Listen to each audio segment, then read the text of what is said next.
Okay, so the next thing that we're going to be studying is iris and pupil. Now, as I've explained it to you already, what the iris does is basically it controls the size of the pupil. So you've understood when the size of the pupil needs to be contracted or it needs to become small and when it becomes large. So it needs to become small when there is too much light coming from the environment and it's not that good for your eye if that much light enters your eye all at the same time. So what does the iris do? It makes the pupil contract. So the iris is basically the master of the pupil and the iris controls whatever the pupil does and the actual light is coming through the pupil. Okay, now let us read here. The pupil of an eye acts like a variable aperture. What does the variable aperture means? Variable means something that is not fixed, that can be changed. And aperture basically means the dimensions. So because I said that the pupil becomes large or small depending upon how much light it wants to come into the eye, so that means the size of the pupil is not fixed, that it is variable. And aperture is the dimension, that means the diameter of the pupil basically becomes large when there is the need for more light to come into the eye, and the dimensions or the aperture of the pupil becomes smaller when there is less light that needs to come into the eye. Okay, and its size can be varied with the help of the iris. Okay, basically the iris controls the pupil. Okay, and the light actually enters through the pupil. Light enters through the pupil and the iris controls the pupil. So indirectly, the iris controls how much light can come into the eye, and what is actually becoming small and large, that's the pupil. When the light is very bright, like I said, when you put a torchlight into someone's eye, the iris contracts and the pupil allows less light to enter the eye. The iris contracts and makes the pupil small, so less light can enter. In dim light, like I said, in a dark room, the iris expands, so the pupil becomes large to allow more light to come in. Okay. Now we're going to see another small video. Now in this video, I want you to look at the size of the pupil. The pupil is basically that black circle inside the blue eye. Okay. So the pupil, you know by now, allows how much light can come in. And what controls the pupil? The iris. So that black box, this black box at the top here, basically tells you what is the state of the light around. If it's black, that means it's a dim room or there is not a lot of light around. And if it becomes white, that means there is a lot of bright light around. And according to that, we're going to see the size of the pupil. So right now, what is the color of the box? It is black. That means it's a dark room, so to say. So will the pupil be large or will it be small? The pupil will be large because more light needs to come in so that you're able to see things more clearly, right? Okay. Now, keep looking at the size of the pupil, okay? The size of the pupil is large. As soon as the light becomes white, that means as soon as there is bright light, the pupil suddenly contracts. That means it becomes small to allow less light to come into your eyes, so as to not damage your eyes. Okay, so here the size of the pupil is very, very small. And as soon as the light becomes dark or the room becomes dark, the pupil again expands to allow more light in.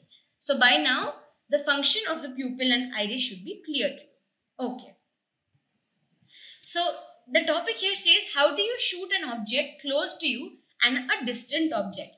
So if any of you has a camera at your home, you should just look into the lens of the camera and you should just try zooming in and zooming out.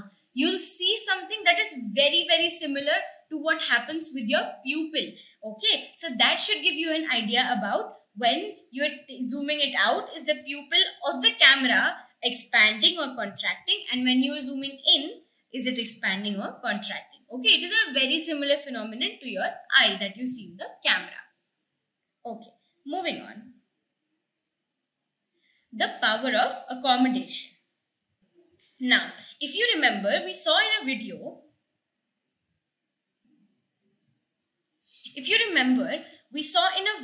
that the eye lens of your eye is able to basically become thicker or thinner depending on where the image needs to be formed.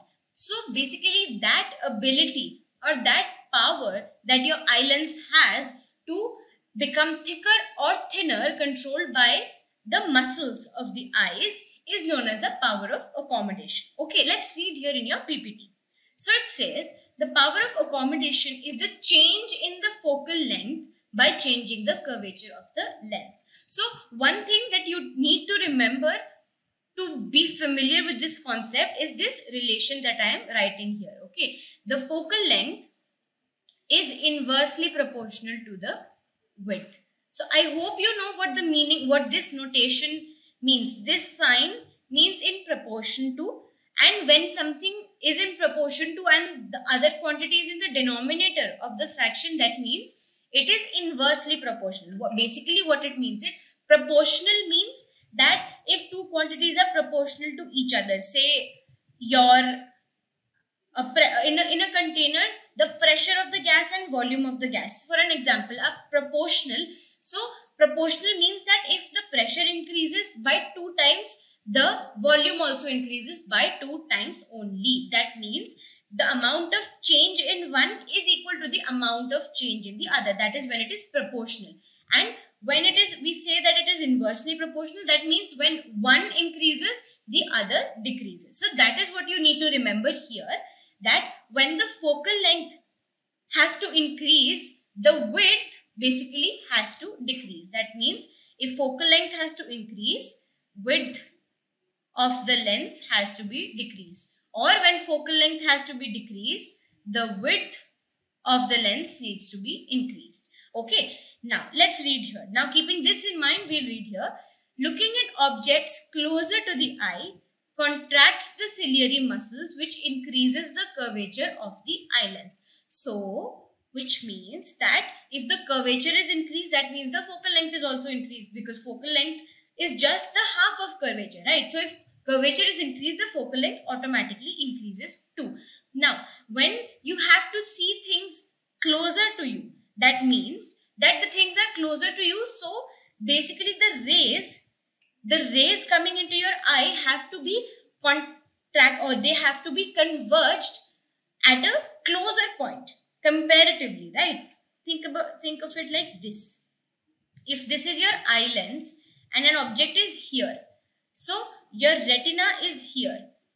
So this is fixed. If this is your eye, the retina is here and the lens is here. The lens and the retina can't be changed because it's inside your eyes. Can the eye lens be moved inside your eye? No, right? It can only be made thicker or thinner with the muscles of the eye. So this object, if it is close, so if the object is close, you have only this place, this screen, which is the retina, for the image to be formed. So what do you remember when we talked about the power of the lens? What does it mean by the power? The power basically means how quickly, if it's a convex lens, how quickly it can converge to light rays, right? So if this object is here and the image has to be made here on the retina, this lens has to have more power, right? But in case of spectacles, we can just pick out one lens and put in another lens if we want more power. But can we do that with our eyes? No, right? We can't just pick out the eye lens and put another eye lens. It's fixed. All we can do is we can make it thicker or thinner. So keeping that in mind, we're going to use this relation. That if we want the focal length to decrease, so the width has to increase, right? That means if this is the original shape of the eye lens. Now, say this eye lens has its focus somewhere here.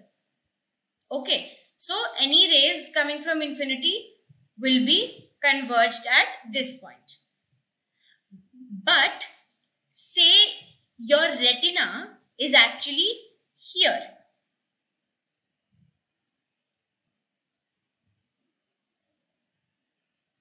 And if a convex lens is a little more thicker, right?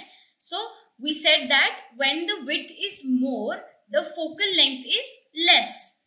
So in this case, the rays coming from infinity are going to be converged somewhere here, much closer. Okay. So depending upon where the rays need to be converged, the size of the lens is increased or decreased. Okay. So to look at objects that are closer to us, the size increase in a curvature of the lens takes place. Okay. So here it is written that contraction of the ciliary muscles take place, which increases the curvature of the eye lens. Okay. Then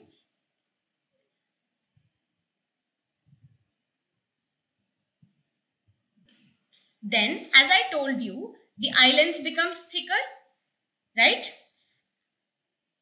And when it becomes thicker, I just told you this relation that the focal length is inversely proportional. That means if the width increases, what happens? The focal length decreases, right? So it is written here, which decreases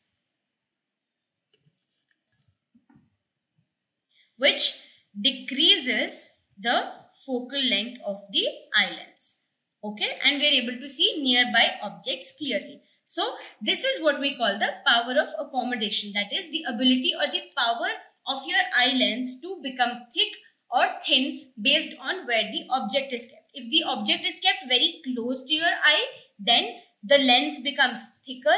That means if it becomes thick, because width and focal length are inversely proportional. That means width increases, so focal length decreases. So we are able to see nearby objects more clearly. Okay, moving on.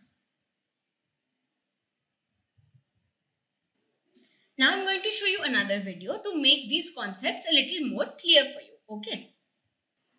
Now just what I told you right now, you're going to see it in a video form. I told you that when the image or when the object is closer, that means the image needs to be formed closer. So what happens? The focal length has to come closer. So for that, the lens becomes thicker. And how the lens becomes thicker, you're just going to see in this video. Okay. Just keep looking at the lens. Okay.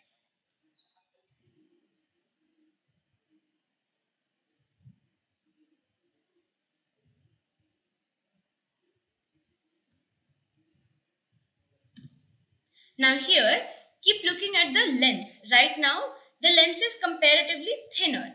But when the object is close, then these muscles at the end, did you see what happened? I'll just rewind it for you. These muscles, the ciliary body muscles and the suspensory ligament, they basically allow the lens to become thicker. And we just learned what happens when the lens becomes thicker. That means width increases, so focal length decreases, right? That means the lens is able to converge the light rays at a smaller distance. The power of the lens basically increases. Okay, how does that happen? I'll just show you. So you remember we studied this formula also. We studied that P is equal to 1 upon F, right? That means if F is increased, then P decreases, and the other way around. If F is decreased, then P increases, right? You can put numbers in this example and see it, right? You can put F is equal to 5 and see P value, and put F is equal to 10 and see P values. That means if F is small, power will be large, and if F is large, power will be small. So in case of the object being near to our eye, I just told you that the lens becomes thicker. Then what happens? Because the lens width increases, width and the focal length are in an inverse relation. So width increases, so focal length decreases. Now focal length and power, again inverse relation. Because focal length decreased, the power increased. That means power of a lens increasing, power of a convex lens increasing means it is able to converge the light rays at a smaller distance. So adjustment of this lens allows the exact image to be formed at the retina. Okay, moving on. Now here you can see what I just told you. When it is a distant vision, that means that the image is far. When it is a distant vision, look at the eye lens shape, and then look at the eye lens shape when it is a near vision. That is, sorry, not image, object is kept far away, and Near vision means the object is kept near to you. So look at the size of the lens. Compare the size of the two lenses in these cases. It is much thicker when the object is kept nearer, or in case of near vision, right? Again, the same thing is happening, that because the width increases, the focal length decreases and the power increases. So the light rays are able to be converged right at this point. This small point that we saw in a video is called fovea in the retina, and there the real and inverted image is formed, and the nerves, the optic nerve sends messages to your brain, and the brain tells you what is the image that you're actually seeing. So in case of near vision, the culinary muscles contract. So the muscles in the eye basically contract and they allow the lens to become thick. So it's written here, thickened lens. Okay. So the lens becomes thick and the image is formed at the retina. Now, the near and far point of an eye. This is a very important concept. So, you must have heard your elders tell you that you should not keep a book too close to your face and read, right? You can just do this experiment yourself. You can just keep a book very near to your face or your hand very near to your face and try to look at your hand. It would really give you a headache. It would start hurting your eyes and your head. Why does that happen? That happens because your eye lens or your eyes has one specific comfortable distance at which it likes to view things. Like at a comfortable distance, when you keep your book a little far from your eyes, you're able to read it clearly. Whereas if you keep it very, very close to your eyes, it will give you a headache. So why is that? Now let's read. It's written here, the minimum distance at which objects can be seen most distinctly without strain is called the least distance of distinct vision. What does this mean? Least means what is the least distance from your eye of distinct vision? It means how clearly you can see it. What is the least distance at which you can read something or see something without straining your eyes? Like, is this a comfortable distance? It is not, right? It's very close to your eye and it gives you eye strain. But when you keep it at a little more distance, it lets your eye gets relaxed. So that is called the least distance of distinct vision.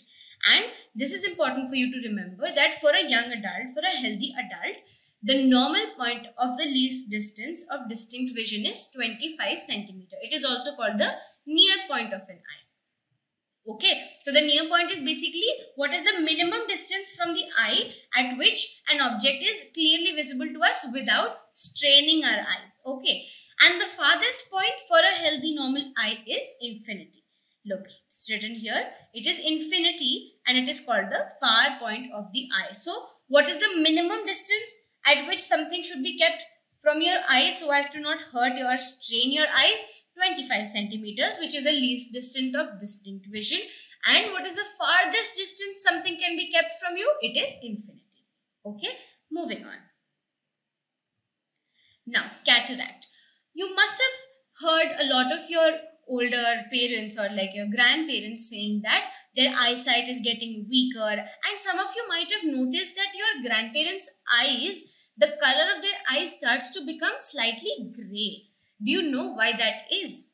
That is nothing but old age, because a long time their eyes has been used, right? So with passage of time, with old age, their eyes basically become little cloudy and grey, which does nothing, just impairs their vision. That is why old people usually wear spectacles. Okay, so it is a normal medical condition that is very common in older people, that is called cataract. So let's read in your PPT.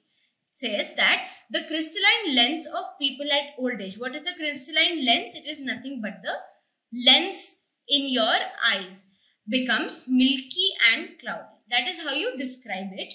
This causes partial or complete loss of vision. It is possible to recover the vision through cataract surgery. So you must have heard a lot of people go for cataract surgery. So if they want to fix their eyesight and normal spectacles and stuff is not helping their eyesight improve, they can go for a cataract surgery which removes this cloudiness or the milkiness from their eyes so that they're able to see clearly again. Okay. Now, why do we have two eyes for vision? Now, I have an activity for you. Take a piece of paper, draw a small, very small dot on that paper. Okay. Then keep it in front of you on the table. Okay. Then you just look down at the paper and with both your eyes open, you just put your index finger on that point. Just take your finger down and touch that point. Now, close one of your eyes and again in one go. You can't like decipher where the point is and put your eye. Just like you did with open eyes, just look at the point, just take your hand straight to the point. And then close one of your eyes and do the same activity. Just in one go, put your finger on that dot. You will notice that when both of your eyes are open, the chances of you hitting the spot are almost 99 to 100%. But when your eyes are closed, a lot of times you end up hitting a spot a little to the right or a little to the left of your eye. Now, why does that happen? That is why you have two eyes. Let's read in your PPT. The reasons that your text says why two eyes are required is it gives you a wider field of view. That is, a human being has a horizontal field of view because like in our eyes, we can look from side to side, right? Along this line. We can't look too above, right? I can't look much above a point, right? Do I have a more widespread view in the horizontal plane or in the vertical plane? Can I see like this more a human being? Can you see more like this or more like this? You can see more like this, right? You can go from this side of your eye to this side. You have a lot of peripheral vision and at the sides, but not that much up down. So it says that a human being has a horizontal field of view about 180. It's not exactly, about 150. It's not exactly 180 because I can't see completely to this side and this side, but it's almost 180, around 150. Okay.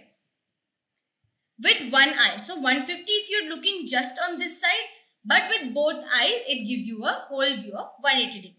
Now, what is the significance of having two eyes? It enhances the detection of faint object. It gives a third dimension of depth and information about how close or far things are. So, the third dimension of depth means it actually is portrayed by the activity that I just told you of closing one eye and putting a finger on a dot. Why does that happen? Because both eyes lets you perceive how far away, that I'm also considering the third point that is given in your PPT, like how far or close a thing is for you, how left or how much to the left or how much to the right a point or a thing or an object is from you. Okay, so whenever you close one eye, you're basically halving your sight, or you're basically making your ability to see properly half. That is why both your eyes are required. It gives you a wild view. It makes your depth perception more. It lets you, think how far or how close objects are to you. Okay. Now, why do people wear spectacles? People wear spectacles because their vision might become blurred due to refractive defects. Now, I just told you that when an object is closer to you, your eye lens becomes thicker. When an object is far away, your eye lens becomes thinner. So, don't you think it's a lot of work for the eye lens to do? Just think about how many times in a day you look at something that is close to you and look at something that is far away from you. It is so much work for your eye lens. It just has to go thick, thin, thick, thin. It's so much work. It must get tired, right?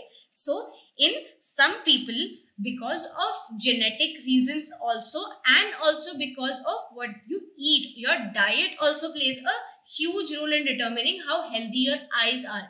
Vitamin A is very good for your eyes, which can be found in carrots and a lot of vegetables. Okay. So, these refractive defects basically means that in some people, due to their genetics or due to some health issues or diet issues, their eye lens is not able to make adjustments that well.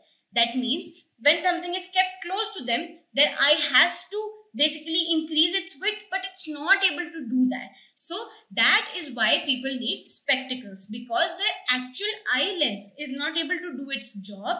That means that is why they need a corrective lens or an extra lens outside their eye to do the job of the eye lens. Okay, so that is why you are always told to eat your vegetables, to eat carrots, and to eat a lot of vitamins, because it also helps your eyes. Okay.